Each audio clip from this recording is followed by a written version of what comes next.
Fulani Leader Corps recovered from well in Plateau State 5 days after disappearance. Appeal Court nullifies election of Kaduna Assembly Speaker. Federal Executive Council reviews medium-term expenditure framework, adjusts 2024 budget estimates to 27.5 trillion naira. On the foreign scene, Israel and Hamas agreed to extend truce by 2 days. Hello and welcome to Trust News Hour tonight. I am Eugenia Abu.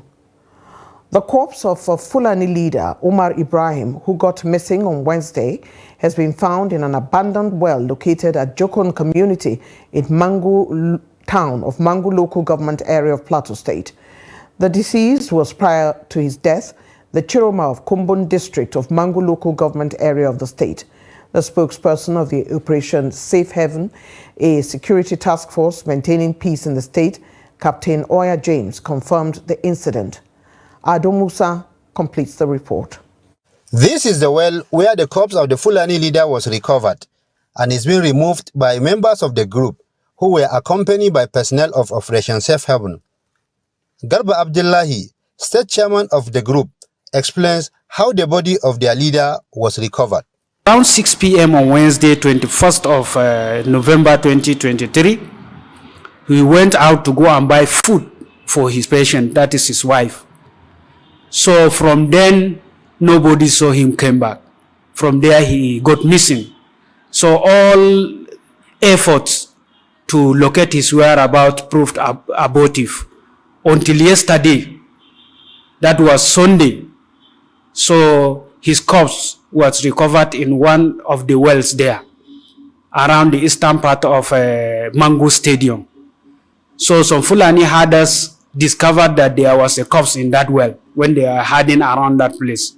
So they reported the case to the leaders, Fulani leaders, who in turn reported to the security at the FOB of Operation Safe Haven in Mangu, who collectively, the security operatives, more especially of Operation Safe Haven, and the Fulani leaders now converged to the well. Then they saw the corpse, they brought out the corpse and discovered that it was the corpse, the body of that leader that we've been looking for who got missing. The chairman, however, called on Fulani communities to remain calm and law-abiding. So we are still calling on the security, since we still have confidence in them, that they should swing into action and unravel the perpetrators of this heinous act and bring them to book, as they did for that Ardo. So I'm calling on them to help do that. The latest killing of the Chiroma is yet another setback to the continual effort by security agencies to restore peace within Mangu General Area, in view of the fact that the commander of Operation Safe Haven and GOC 3 Division has in recent time organized various peace meetings between Mwagavul and Fulani communities in the area. Ado Musa, Trust TV News, Jos. Gunmen on Monday killed 2 officers and a civilian in an attack on a filling station in Imo State. A statement by the Imo State Police Command said the assault happened at Ahiara Junction in Ahiazu Mbise local government area of the state. Eyewitnesses say upon arrival at the junction, the hoodlums opened fire on the cops, who died on the spot, while a stray bullet killed the other person, who was a passerby. Residents of the area had to run for their lives and take cover as the gunmen, who were fully armed, also injured other police officers. The spokesman of the command, Henry Okoye, in the statement said the Commissioner of Police, Aboki Njuma, Commander 34 Artillery Brigade, and Joint Task Force operatives are combing the scene of the crime for evidence that will possibly lead to the arrest of the hoodlums responsible for the attack. In the meantime, Kano State Police Command has confirmed the arrest of 7 people in connection with illegal political protest across Kano metropolis. Addressing a news conference, State Commissioner of Police, Mohammed Gumel, says the command has gathered intelligence that some people are trying to use the media in sending negative information against the police. The Commissioner of Police warned that the command will not tolerate any protest from members of any political party in Kano. There are additional revealing intelligence reports that these faceless obscure groups are planning to embark on mass protest designed to breach the peace and cause destruction of lives and property in the state. But the police and sister security agencies are on top of the situation. Currently, we have mapped our strategy on how to deal with any such plan for bringing residents in the state. The police commando is by this press release warning anyone or person found engaging in activities that are capable of breaching the peace and the peaceful atmosphere that is being enjoyed in the state. Going forward, this category of people are advised to desist from doing so because the police will not hesitate to arrest and prosecute them. Commissioner of Police Kano State, Muhammad Gumal. Women sympathetic to NNPP have staged a protest in Kano on Sunday evening to express their concerns over the recent controversy from the appeal court judgments. The women, carrying placards chanting a support song for the state governor, Abba Yusuf, approached the state police command and submitted a letter containing their grievances on the aftermath of the appeal court judgment. One of the protesters, Rabi Huturo, said the protest is to express their concern over what transpired at the appeal court on Friday, November the 17th. There was confusion when certified true copies of the appeal court judgment released set aside the judgment of Kano State Election Petition Tribunal, which sacked Governor Abba Yusuf and declared Nasiru Gawuna as validly elected governor, but the court asked parties to return the copies for correction.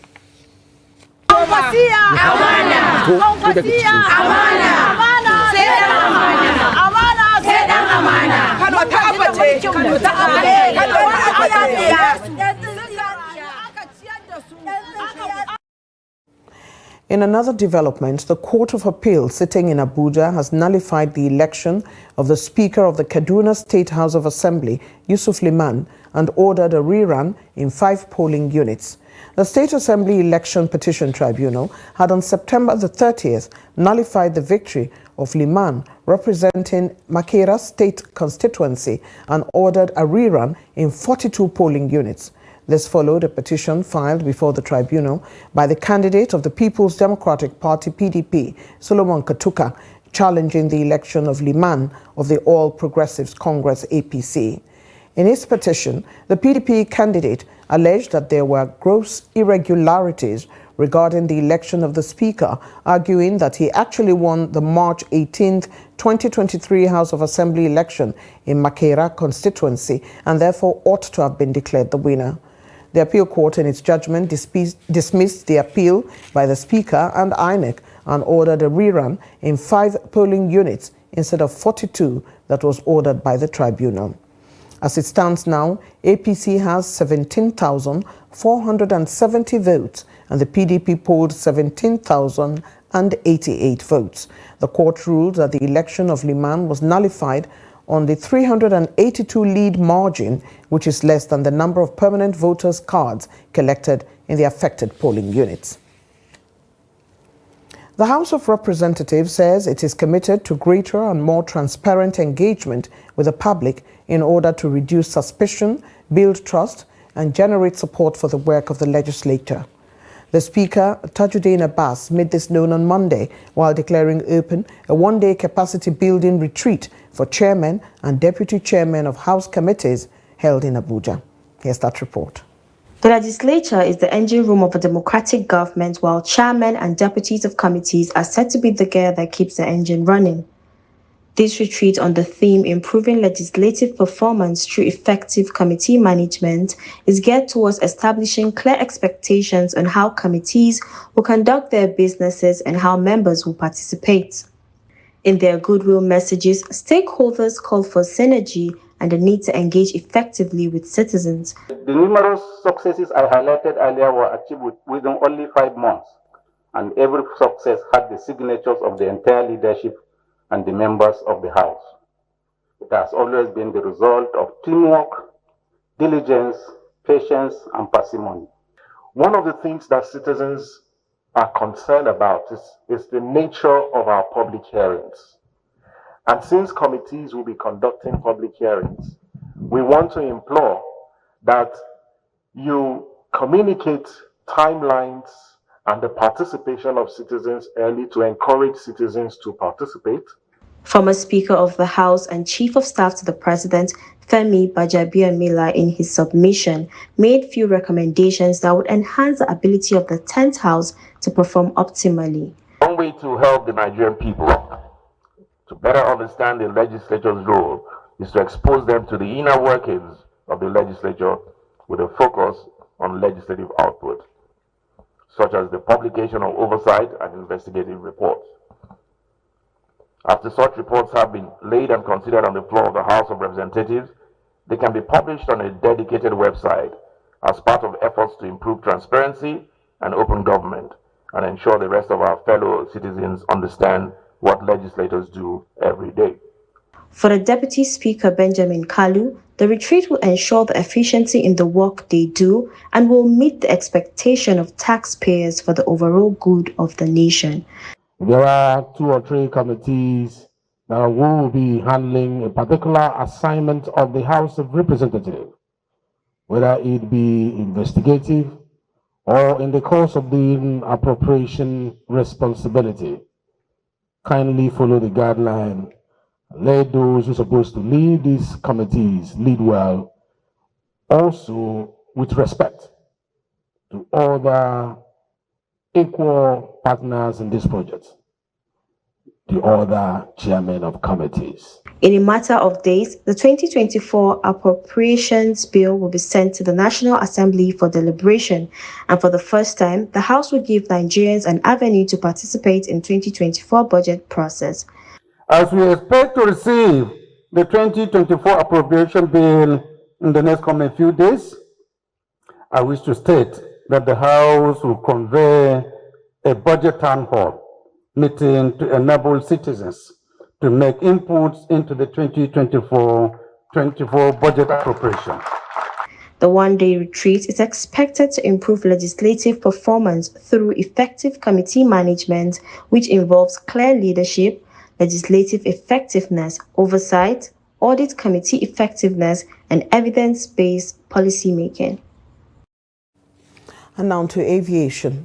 The Nigeria Civil Aviation Authority, NCAA, has halted all wet-leased aircraft operated by United Nigeria Airlines shortly after one of its planes on Sunday diverted to Asaba International Airport instead of Nnamdi Azikiwe International Airport, Abuja.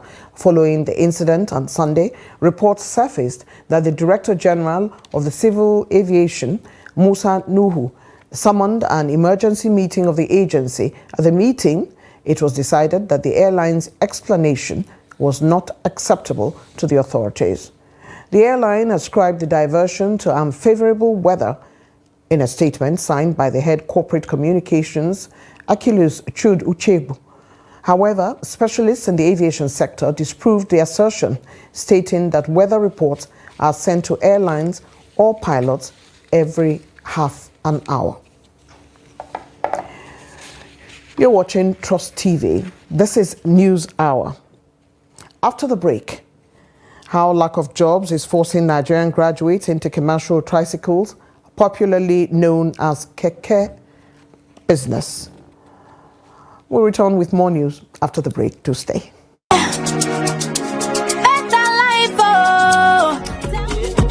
That's right. You too could be one of the 20 Zenith Bank customers that will win 150,000 Naira every 2 weeks from June 1st, 2023 until May 31st, 2024 in the Zenith Better Life Promo 3.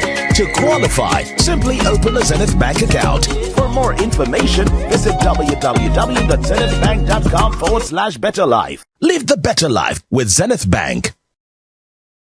We started manufacturing leather since 1958. But the most important thing is that if the system is checked correctly, we won't have where we are now. If somebody has depression, they may just be very irritable and unproductive in the office. So you find on average already about 1 in 4, 1 in 5 Nigerians already have a mental illness, a mental health condition that needs some form of attention. No matter how good an economy is, if the federal government goes bust, believe me, everything in the economy is just a matter of time it will go bust. So first of all, about maybe slightly above, below 70% is in federal government securities. If government has banned importation of fertilizer and states are doing it at the level of governance, but I believe that production and distribution of fertilizer should be left to the private sector. This is the general multi-purpose card, and it has a chip here. So this chip is about 80 kilobytes. The one that you get from the bank for ATM is just 4 kilobytes. So this is like 20 times.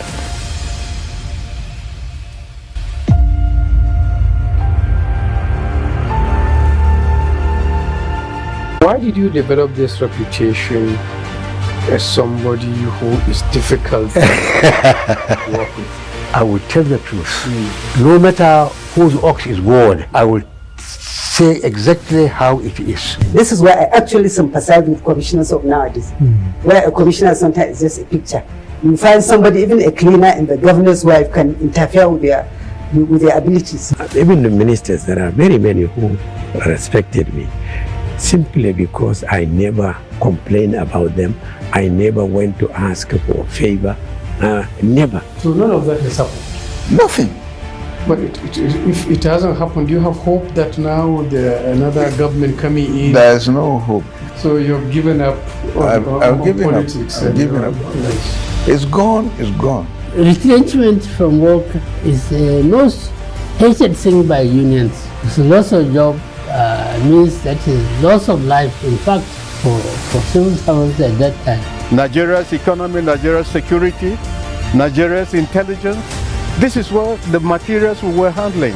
And I thought government would be very interested. The reasons why you adopted federalism is not because of finesse, not because you like it. It's because of its functional utility.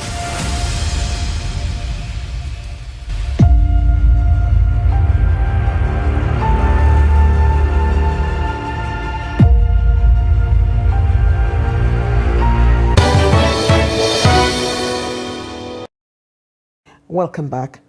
If you're just joining us, this is News Hour on Trust TV. A recap of our top stories. Fulani Leader Corps recovered from well in Plateau State 5 days after disappearance. Appeal Court nullifies election of Kaduna Assembly Speaker. And moving on, the growing trend among educated Benue youths in recent times is milling around politicians. According to agricultural experts, these youths are wasting their productive years in an unproductive venture. Jimmy Azande has that report. They said with the absence of adequate manufacturing outfits in the state, many youths of the graduate cadre have become a liability to themselves and to their benefactors. This trend is attributed to ignorance occasioned by orientation factors. The idle mind, the devil's workshop. So these guys, some of them are actually educated, but they don't have jobs. So they flock politicians, as a way of getting crumbs from the table to make ends meet. So I won't totally condemn it, because I'll see them as the victims of the kind of society we have, kind of government we have. So while I'm saying it's not the right way to self-develop, I'm looking at how do we create options. The available option in Benue, they said, is to tap into the huge agricultural potentials of the state. The forebears of the state who earned had the food basket status, their opinion were farmers. There is no business that can give you money like farming. Politics, it's a waste of time to myself. I believe in farming more than any other business, because there is no business that will give you what farm will give you, as far as I'm concerned. Because this is the time for farming, and we need the young people. In the farm, we need young people more than the way the politicians need them. Because after politics, we have to eat. So we need to take them back to farm so that they'll be able to produce what even the politicians they will eat. If youth happens to know the value of farming, they will know that even the politician depends on this farming. With the current economic climate in the country, the agricultural experts said the Benue land needs more tilling for business by the youth, irrespective of their educational qualifications. Engaging the land they submitted is the only way to break the ugly trend of milling around politicians for handouts. Jimmy Azandi, Trust TV News, Makurdi. The federal government on Monday unveiled the National Contingency Plan, NCP 2023-2025, to ensure proper coordination of humanitarian responses in the event of major or catastrophic disasters in the country. Trust TV's Abdulrahman Umar, who was at the launch of the event, reports that the federal government received the support of international partners in its quest to adequately tackle natural, human-instigated, as well as hybrid disasters. Here's that report. This occasion marks a significant milestone in Nigeria's collective efforts towards ensuring the safety and well-being of the nation and its people in the face of natural and human-induced emergencies and disasters in the country. Nigeria has experienced quite a number of human and natural disasters, public health emergencies, and other unforeseen events which can occur at any moment, causing immense devastation and disruption of functioning of the society. It is our duty as disaster managers and citizens to ensure that we are adequately prepared to respond swiftly and efficiently to such situations. The launching of the National Contingency Plan 2023-2025 for Nigeria will capture grassroots level participation in preparing and mitigating disasters in the country. Whatever we do in life, we plan. This is a plan that started from the bottom.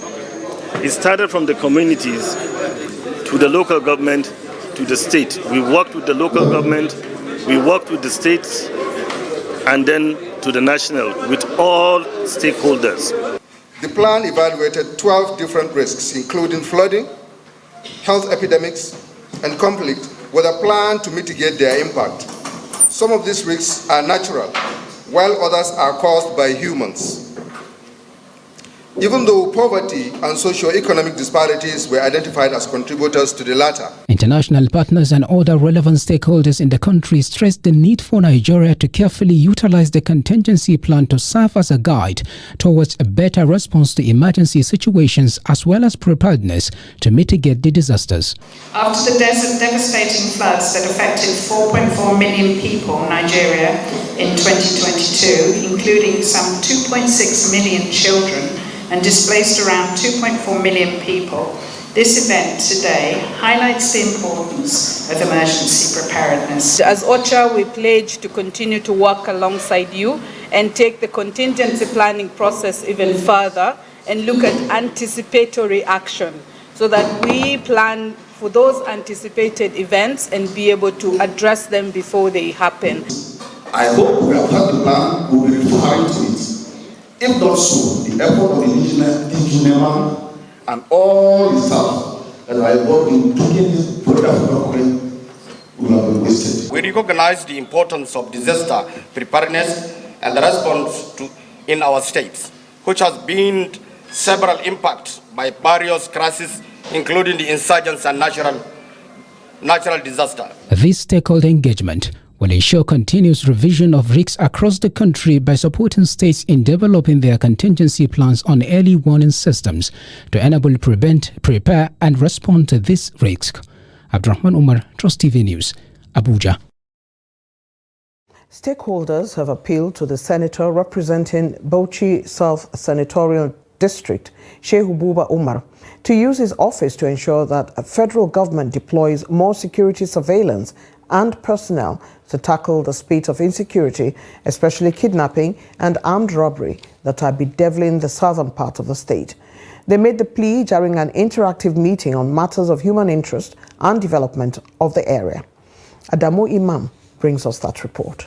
The stakeholders, who cut across different groups including youths and women, met with a view to providing solutions to the security challenges in the area. Security expert and lecturer Abubakar Tatari Ali Polytechnic Abdullahi Yelwa says it is time for the National Assembly to ensure a holistic approach to tackling insecurity throughout the country. Need to also use his experience to see how he can bring, harmony about the principal actors from this state to see how they can put their heads together. Because when you revamp the economic sector, when you empower the people, there will be more of job opportunities, there will be employment opportunities, and people will be gainfully employed, and the rate of involvement in criminality will naturally reduce, because part of the reason why people engage in criminality is poverty and lack of employment or lack of positive engagement. Aminu Tukuru, a former state lawmaker in the zone, said the southern Bauchi has become an insecurity hotspot, with majority of people living in fear. He says proactive measures should be adopted in tackling the menace.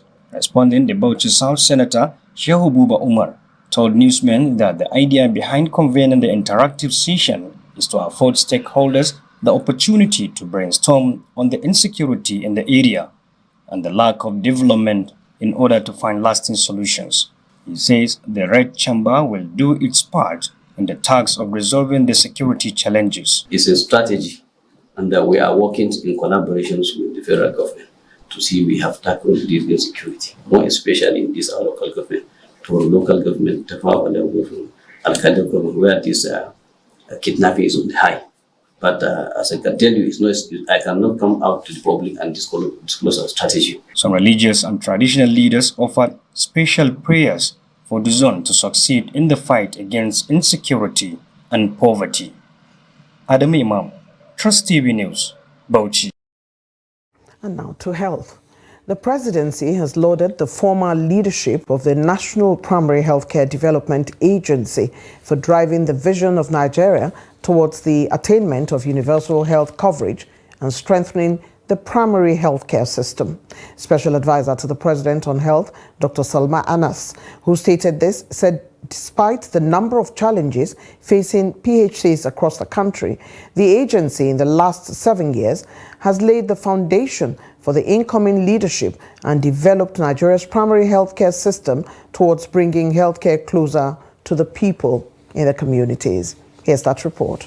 As the bedrock of the Nigerian health sector, primary healthcare faces challenges of shortage of personnel, poor funding, and dilapidated health facilities, among others. However, the former leadership says it has made significant impact in the last 7 years, especially in the areas of combating emerging and re-emerging diseases. There is a lot that we've done. We've been able to eradicate wild polio viruses. We've cut down on the number of circulating variant polio viruses. We've been able to do an incredible job of making sure that Nigerians got COVID-19 vaccines. We've improved on routine immunization. And what we've done in the last few years is to lay a solid foundation for so much work that needs to be done. We have laid the foundation for the development of the primary healthcare system. We've articulated a comprehensive strategy to make sure that we transform primary healthcare in Nigeria so that you can walk to a primary healthcare center in your village and you will be treated with respect, with dignity, and you will get great quality healthcare. On plans to improve healthcare delivery at the primary health centers, the special advisor to the President on Health, Salma Anas, says the Tinubu-led administration is working towards equitable distribution of quality healthcare to every Nigerian. The government will sustain it definitely, and we are hoping to do even much more than what we've done in the past. So all the key people that are in place, the new ED has been in the space of health system strengthening, so it's not new to him. And then with the support, with also working as a team, I believe that all the efforts will be sustained under the leadership of President Bola Ahmed Tinubu, the Renewed Hope Agenda for Health. It will be sustained and it will be done better.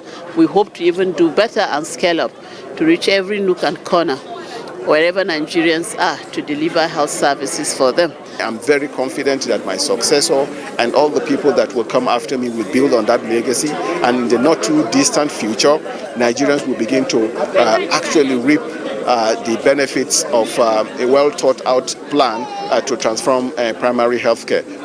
The work is not finished.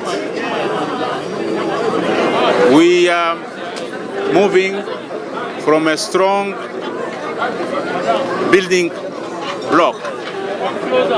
We need to continue until the finish line. And the finish line is when each and every person that is born in Nigeria enjoy better life and well-being. It is hoped that the vision of Nigeria towards the ultimate attainment of universal healthcare coverage and enabling surveillance systems to monitor delivery will further strengthen primary healthcare centers across the country. Residents of Ede in Osun State have denounced the age-long practice of female genital mutilation due to its harmful effect on girls and women. This is just as the state government is collaborating with law enforcement agents and other partners to prosecute perpetrators of female genital mutilation in the state. Hamid Oyegbade files this report. Osun State had topped the list of states with high prevalence of female genital mutilation practice in the southwest until recently that the state moved from 77.6% to 45.9%. The FGM practice was rampant in Ede, the hometown of the state governor Ademola Adeleke. The wife of the governor, Titilola Adeleke, said the state government is committed to ensuring total eradication of female genital mutilation practice in the state. They've been preaching this female circumcision around the Ede community and other Osun. So it has reduced, but we want it to I mean, we don't want it again. We are in Ede South local government area where we came for public declaration. So the community members, community leaders, they publicly denounced female genital mutilation. And in this program, they were able to say their commitments on how they want to end female genital mutilation, and also the sanctions that will be given to offenders or anybody that practices the female genital mutilation. Nursing mothers in Ede said they have been sensitized on the dangers of FGM and promised to ensure that their daughters are not circumcised. People of Ede have decided not to do it again because it's harmful, it's dangerous, it's not good for the health of the female one, especially the girls. My baby will not be circumcised because from my husband and my family member, everybody, we all agreed that we are not going to circumcise her due to what we heard and the danger that attached to it. Meanwhile, law enforcement agents have warned that perpetrators of FGM in Osun State will be prosecuted. Hamid Oyegbade, Trust TV News, Osogbo. In the meantime, the First Lady of Borno State, Falmata Umara Zulum, says she will champion initiatives that will empower and protect women and girls against gender-based violence. Zulum disclosed this during the flag-off of the 16 days of activism against gender-based violence at the Government House in Maiduguri. The First Lady was represented by the Commissioner for Women Affairs, Zuwaira Gambo, while encouraging traditional and community leaders as well as other stakeholders to ensure that the rights of women and girls are upheld. Also called for investment of resources and advocacy in preventing violence against women. The theme for this year's International Day for the Elimination of Violence Against Women is Unite, Invest to Prevent Violence Against Women and Girls. For us, as a state that is coming out of an insurgency, it is very critical than ever before because our people have been returned to their ancestral homes. And so we need to carry this message of awareness to the local government areas, to the host communities, so that our sisters and mothers that have returned understand their rights of women, especially when they are being abused.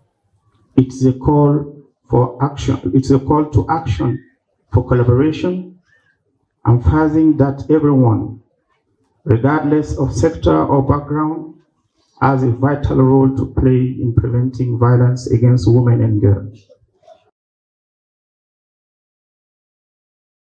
Due to the huge unemployment rate in the country, a large number of Nigerian graduates are taking on jobs such as commercial tricycle operation in order to earn a decent living.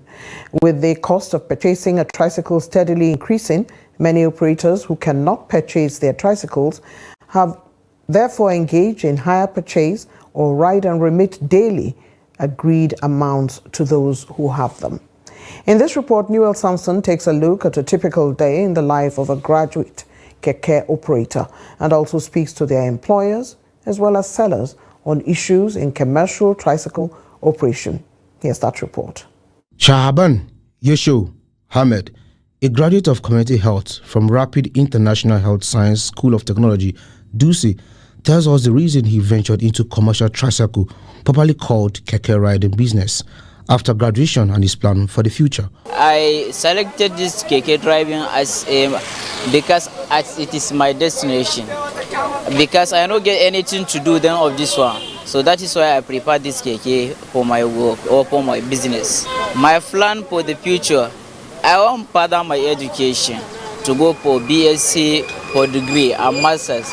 But now I don't get any access to go for BSc. That is why I'm planning to get some huge amount of money to go for to further my education. The vice chairman of the Keke and Pep Riders Association, Arab Junction branch in the Jabi axis of Abuja, Umar Ali, says there is a marked difference in the way graduate riders operate as compared to non-graduates.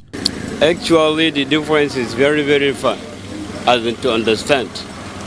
Majority, they don't even attend even primary school, talk less of school side and others. So, we are having challenge with them on that. Why? Because there is a far distance. Like you went to university, I'm just maybe secondary school level, there's a far distance in between.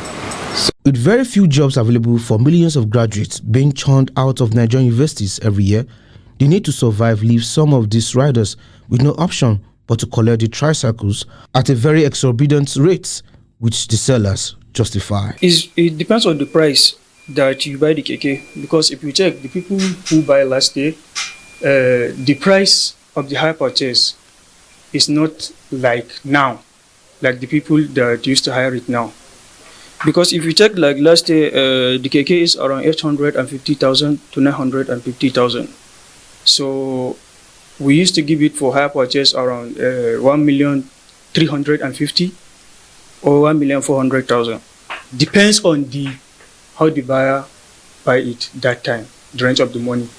So now that things cost, fuel, diesel and everything, to transport the keke from Lagos to Abuja, that increased the money of the keke too, because it's included inside.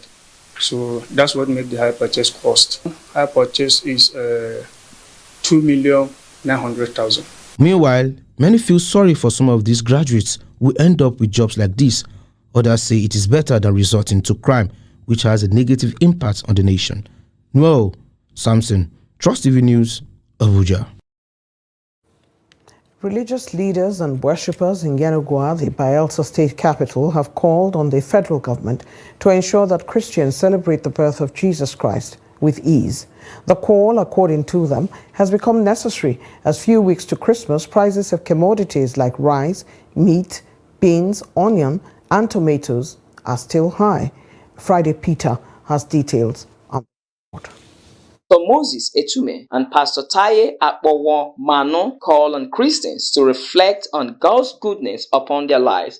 They, however, call on the federal government to regulate the price of commodities in order for Christians to celebrate the Christmas handsomely. Everybody should have a sober reflection on what God has done for each and every one of us.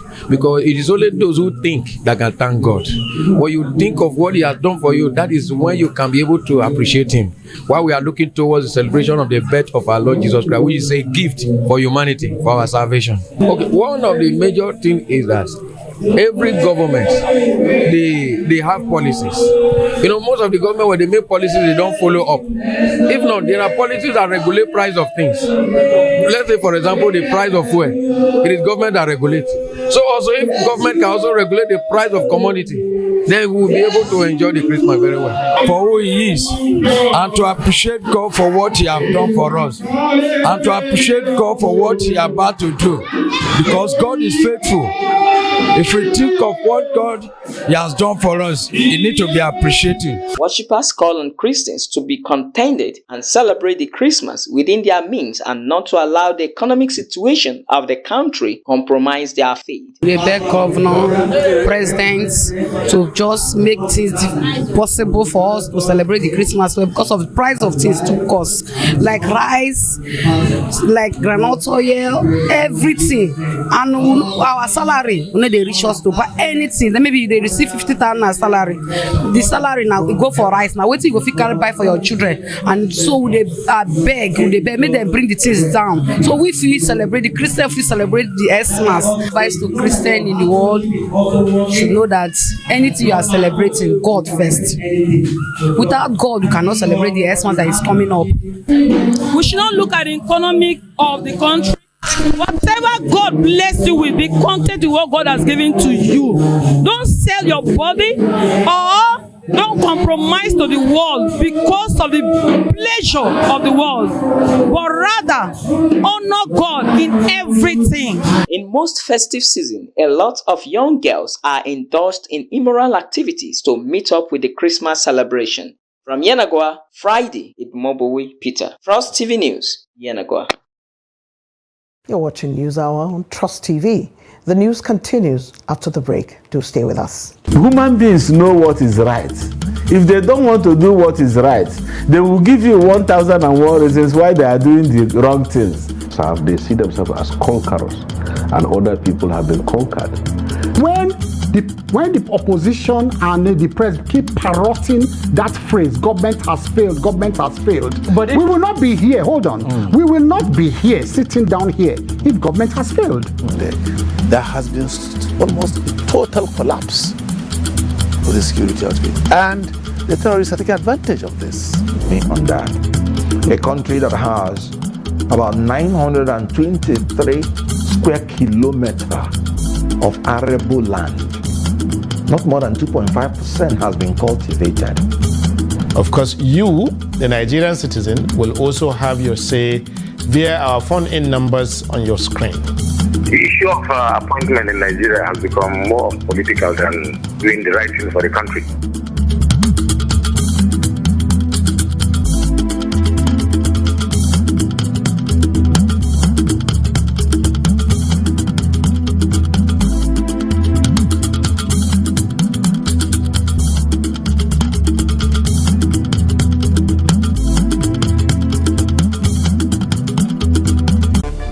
What NAFDAC is doing is making sure we are safeguarding the health of the nation. 80 million people have been accounted for that have glaucoma worldwide. The Nutrition Society of Nigeria is laying emphasis on exclusive breastfeeding of our babies. The of kidney disease in children has also been rising, with an estimated 1 in 10 Nigerian children affected. And that sometimes those products contain things that could harm you more than you would expect. So you would have long-term damage which could affect your health over time. Intermittent fasting indeed is beneficial.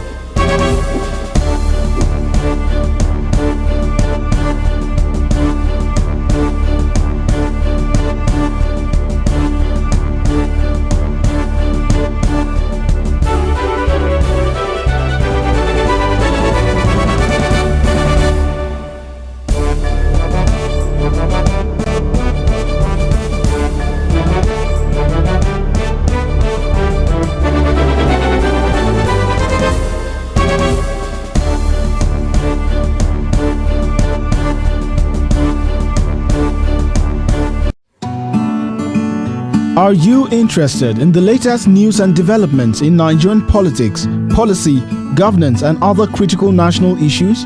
Look no further than Daily Politics on Trust TV. Our panel of experts and key people in government provide in-depth analysis and commentary on the biggest stories in Nigerian politics. And 33.3 million Nigerians are suffering from multidimensional poverty. It's a much calmer Buhari than the Buhari who was in the khaki uniform. Naira to Naira X rate is higher anywhere in the world. The Naira is higher than dollar exchange rate. So you want to... Since central bank governor you're doing, you must do it fast. The number of casualties we have had, we shouldn't have had. Security as far as Nigeria is concerned, we have wronged. From the inner workings of government to the latest on legislation, rule of law, implementation and democracy, we have you covered. Don't miss out on the latest political news and discussion. Tune in to Daily Politics, weekdays on Trust TV, your source for reliable and unbiased coverage of Nigerian politics.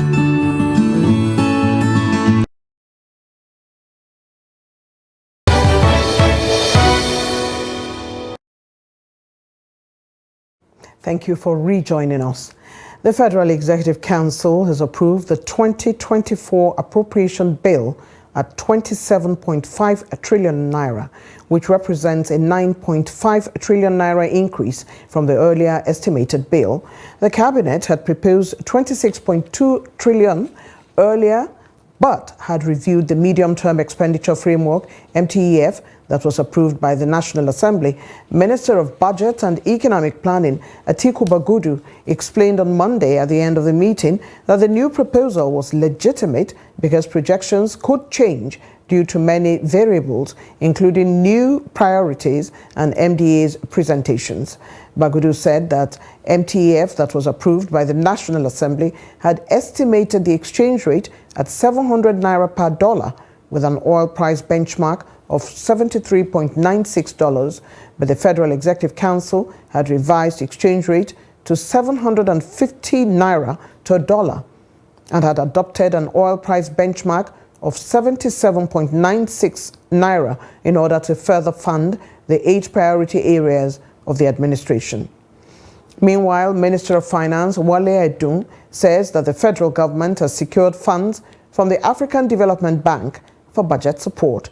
He said that the $1 billion fund would aid effective implementation of the government reform policies as well as ensure transparency and accountability in the various tax reforms. And still talking business, time now to join Chamun Dabeng for Business Update.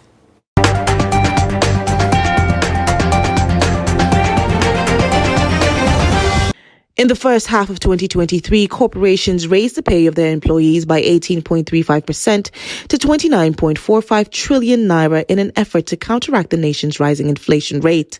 This was made known by the National Bureau of Statistics Nigerian Gross Domestic Product Report Expenditure and Income Approach Q1 and Q2.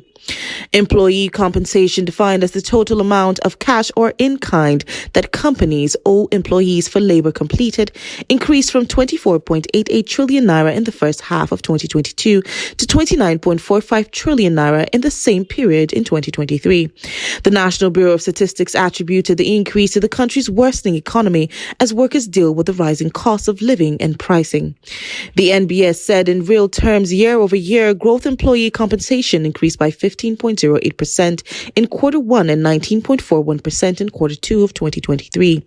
Businesses, including SMEs, increased their operating surplus to 67.56 trillion naira during the review period, representing an 11.93% rise from the 60.36 trillion naira recorded in the first quarter of 2022. The federal government is building a 900-kilowatt solar mini-grid in Rubochi town of Kuje Area Council of the FCT after 10 years without a power source. The Rural Electrification Agency, REA, of the Korean Energy Project is overseeing the isolated mini-grid. The project will change the socio-economic standing of the populace, according to the Minister of Power, Adebayo Adelabu, who was speaking at the groundbreaking event. The Assistant Director, Renewable and Rural Energy Access, Samuel Ayango, represented Adelabu, who said energy poverty is a problem that affects many countries on the continent. However, added that Nigeria has a special history that has led the nation through several stages of development to alleviate the problems facing the energy sector. That's all for Business News. I am Chamun Dabeng. Thank you, Chamung, for bringing us up to date. Away from Nigeria, Qatar on Monday said a truce between Israeli and Hamas forces in Gaza had been extended by 2 days, continuing a pause in 7 weeks of warfare that has killed thousands and laid waste to the Palestinian enclave.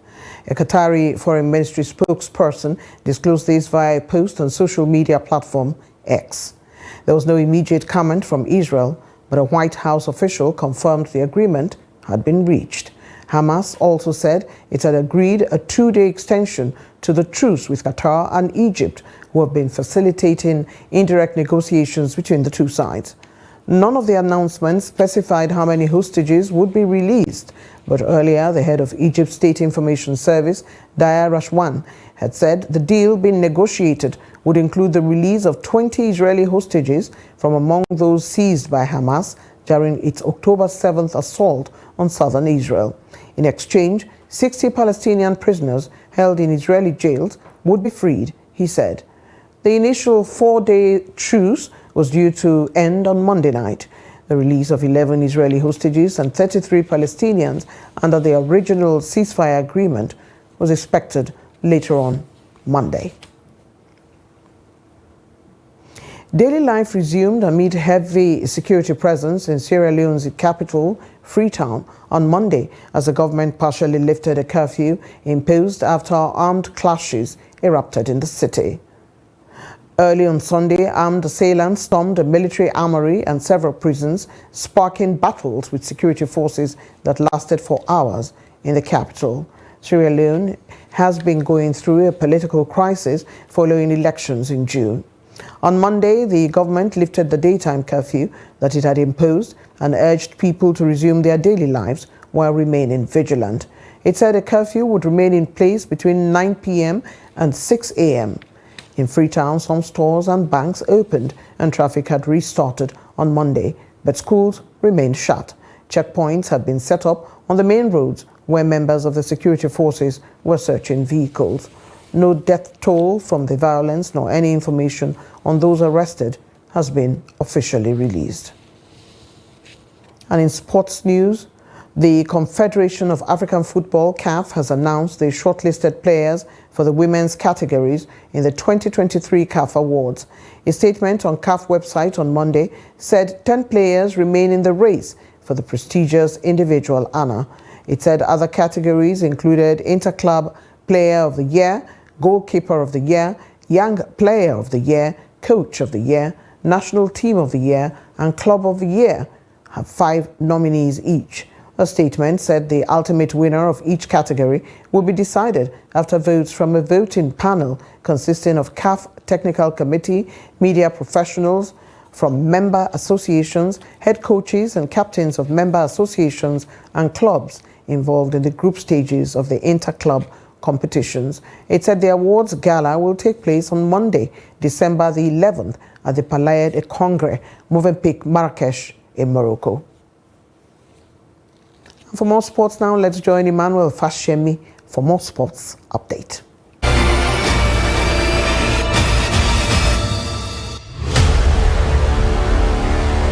President of Nigerian Referees Association, Sani Zubair, has echoed the body stance to penalize referees who are doing below expectation in the Nigerian Premier Football League 2023-2024 season.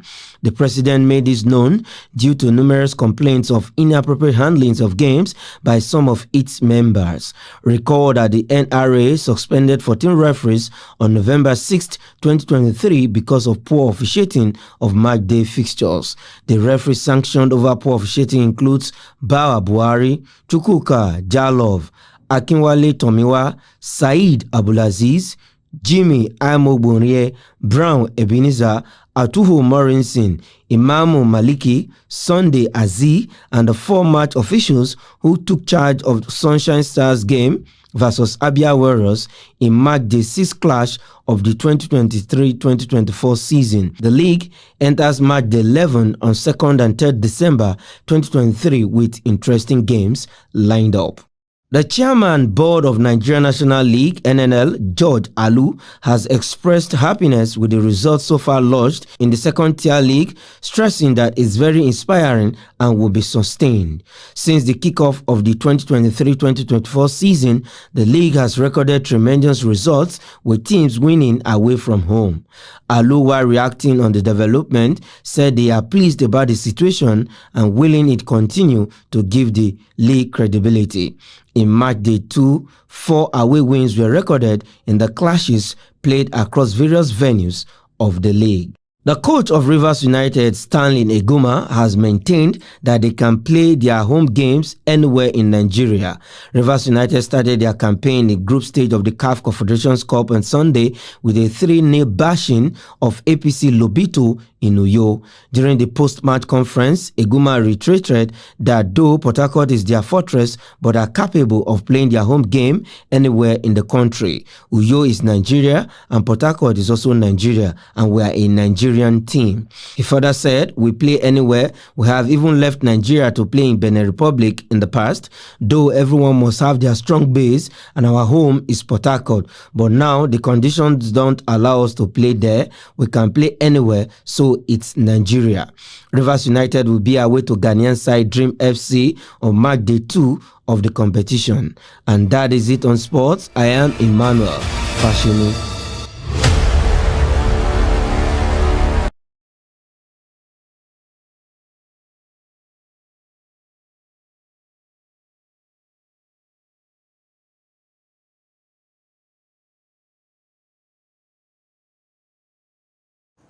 And with that exciting sports news from Emmanuel Fashemi, we conclude News Hour on Trust TV tonight.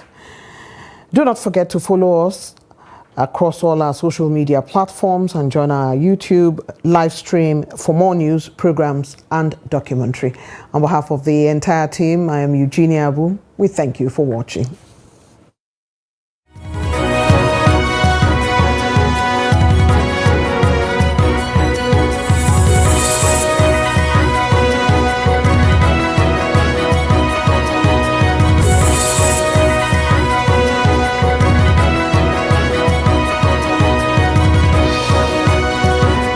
From the Daily Trust News Center, this is the News Hour.